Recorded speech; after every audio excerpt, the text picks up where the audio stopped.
Oiga, y fíjese que hay muchos, bueno, pasamos el tema de los niños o tema del oído, quisiera pasar a otros temas. Hay mucha gente que tiene tinnitus o acúfeno. ¿Por qué se desarrollan? Y una vez que se desarrollan, ¿se puede eliminar totalmente o no? Ese es uno de los temas más controversiales y más difíciles que hay dentro del área de otorrinolaringología o neurotología, que es el área del estudio de la audición. El acúfeno es una enfermedad que también, o sea, es un síntoma. El acúfeno es un síntoma. ¿Qué quiere decir eso? Que tú escuchas un sonido, ¿sí? Y ese sonido puede ser generado por 1000 cosas, ¿sí? Hay acúfenos que son reales, o sea, son sonidos que escuchas y que son reales. ¿Qué quiere decir eso? Oye, pues estoy escuchando un latido de mi corazón, o fíjate que mastico y oigo mis dientes cuando mastico, o fíjate que respiro y escucho mi respiración en el oído, ¿sí? O sea, sí está el sonido, se genera, pero normalmente no lo escuchamos. ¿Y por qué no lo escuchamos? Porque nuestro sistema de audición está diseñado para que no escuchemos cosas que no necesitamos.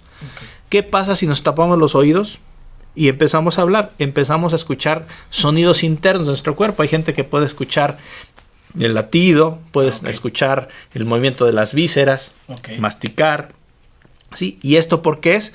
Porque estamos cerrando nuestro sistema mecánico. Eso que les mencionaba de la membranita timpánica, lo que es el huesecillo, esa es una parte, es un amplificador. ¿Qué quiere decir eso? Que el sonido, cuando pasa a través por estas estructuras, va a aumentar su transmisión de sonido y lo vamos a escuchar mejor que otras cosas, ¿sí? Entonces se supone que debemos escuchar mejor por la parte mecánica que por la parte ósea. ¿Qué es eso de la parte ósea? Yo también puedo estar pegado, por ejemplo, a la pared y escuchar un sonido que se transmite a través de la pared. Nuestros huesos también transmiten el sonido, ¿sí? Pero lo transmiten más lento que la parte de la membranita y los huesecillos, que es la parte mecánica.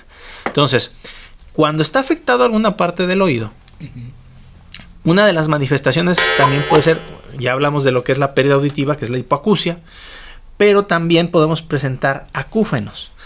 Esos sonidos, como les digo, pueden ser reales, pero esos reales pues casi siempre los resolvemos al resolver el problema que generó la pérdida auditiva. Por ejemplo, si hay una inflamación del oído, puedes tener un zumbido, pero si lo controlamos esa inflamación y quitamos esa inflamación, pues ya se va a quitar ese zumbido, ¿sí? Pero a veces el zumbido no es generado por esa inflamación, o sea, es generado por una lesión del nervio de la audición, ¿sí? A veces esa lesión no solo es el del nervio de la audición. Hay que recordar que el oído solo es el micrófono, solo es la parte donde llega el sonido. Pero ¿hacia dónde va ese sonido? ¿Hacia dónde se transmite? Hacia el cerebro. Y en el cerebro también hay partes del cerebro que tienen la función auditiva, ¿sí? Hay núcleos de audición. Y cuando hay una lesión, una inflamación o un problema en el cerebro, también nos puede dar un zumbido, ¿sí? Entonces, de un zumbido que es real, que es lo que hemos visto casi siempre, pues resolviendo un problema físico lo resolvemos, hay zumbidos que no son reales o que no son generados por algo externo o por algo interno de nuestro cuerpo, sino que es un zumbido que ya está dentro del sistema auditivo. O sea, el zumbido puede ser generado por una cosa que se llama la cóclea, que es el caracol, puede ser generado por una lesión del nervio de la audición, puede ser generado por una lesión a nivel del cerebro, donde están la parte de los núcleos auditivos, ahí también puede generar, y todos esos van a necesitar un zumbido, ¿sí? Y todavía existe otro tipo de zumbido, que es el zumbido psicológico, ¿sí? Ese zumbido es asociado principalmente pues al estrés, a problemas de que estamos muy ansiosos, a problemas o que algún problema en nuestro cerebro que ocasiona que se genere un zumbido, ¿sí? Entonces, todo esto que les platico es lo que tenemos que hacer cuando viene una persona que tiene un zumbido. Tenemos que determinar de dónde viene, ¿sí? Y ya determinando dónde viene, pues vamos a poder ofrecer un tratamiento. Hay zumbidos o acúfenos que sí se pueden quitar. Pero cuando estamos en esta situación donde está afectado el nervio, el micrófono que escuchamos, o el cerebro, a veces esos zumbidos son manifestaciones de lesiones de la vía auditiva, o sea, del nervio. así como habíamos hablado de la hipoacusia sensorial, muchas veces una hipoacusia sensorial, o sea, una hipoacusia donde el nervio es el que está lastimado, casi siempre se acompañan con zumbido, porque el zumbido es la manifestación física de una lesión del nervio. Yo les digo que es como una cicatriz. Yo me corté la mano, sale una cicatriz. Y yo le puedo poner cremita, le puedo hacer mil cosas y siempre va a estar la cicatriz. Puedo hacer que me la operen otra vez, pero a lo mejor es más chiquita la cicatriz, pero ahí sigue. Cuando el zumbido o el acúfeno es generado por una lesión del nervio de la audición, ese zumbido es muy difícil quitarlo. ¿Sí? Que se elimine totalmente no es posible. Pero sí podemos hacer que baje o que sea menos notorio. Y lo que más nos ayuda para bajar ese tipo de zumbidos donde, híjole, están asociados a una pérdida auditiva, es rehabilitar el oído. Es volver a darle más capacidad de audición al oído.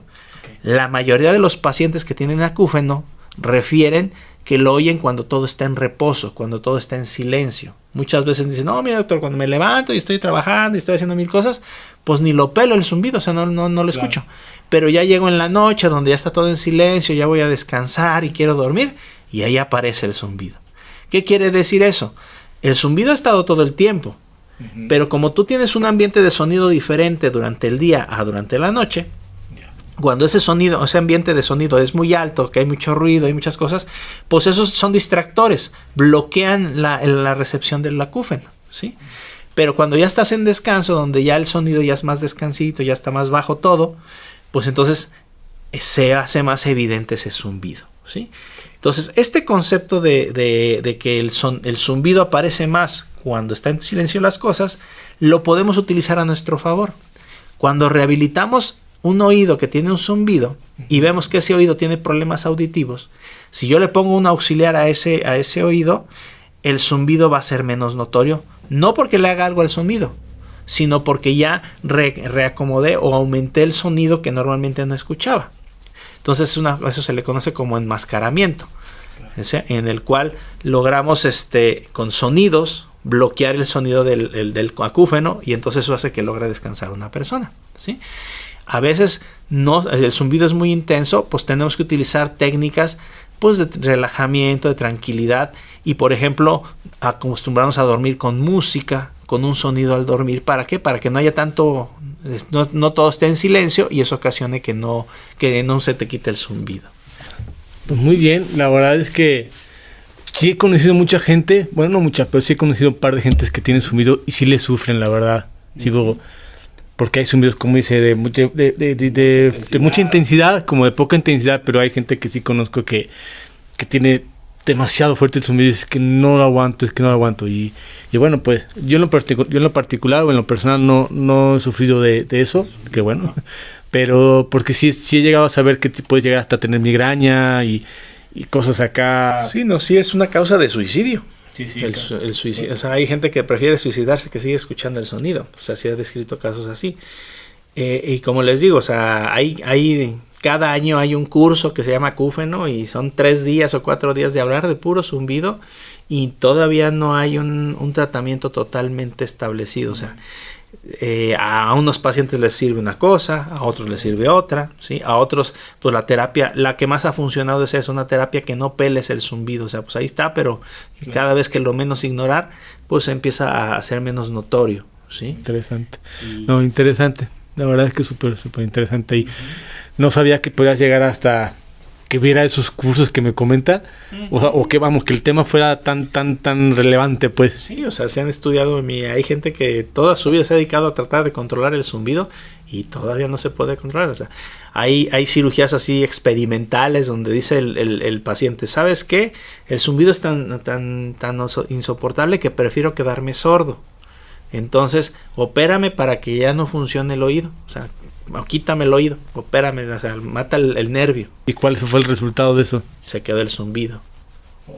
O sea, ya no oyó y el zumbido se incrementó. Si es causa psicológica fuerte. O sea, entonces, le digo, o sea, hay opciones así que se han tratado de hacer. Por ejemplo, ahorita con los implantes cocleares, que son otro tipo de aparatos que son para escuchar, se ha visto que también se pueden utilizar para ciertos tipos de acúfeno. O por ejemplo, hay muchas cosas, o sea, el acúfeno es como, tiene una fisiopatología, o sea, la generación de ciertos zumbidos en el cerebro se pueden comparar como una arritmia en el corazón.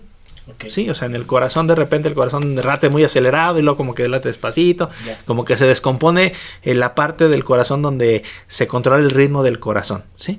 Y entonces, ¿qué hacen cuando pasa eso? Pues se pone un marcapaso, o sea, se pone un marcapaso que te está controlando el latido del corazón y ayuda. Algo parecido se ha estado tratando de usar para ciertos tipos de acúfeno donde se pone en el cerebro y se puede bloquear eso, pero esas son cosas ya de muy avanzadas, de que se están experimentando. Okay. A veces hay pacientes que les va bien, hay otros que no les hizo nada, ¿sí? Entonces, esta parte de lo del acúfeno todavía hay mucho por investigar, todavía no se llega a un control totalmente de ese problema. Pues esperemos que en los próximos años que la tecnología pueda llegar al punto de plano quitar eso, porque a mucha gente le va a ayudar seguramente. Sí, no, sí, es uno de los problemas, de los retos en la medicina que todavía hay.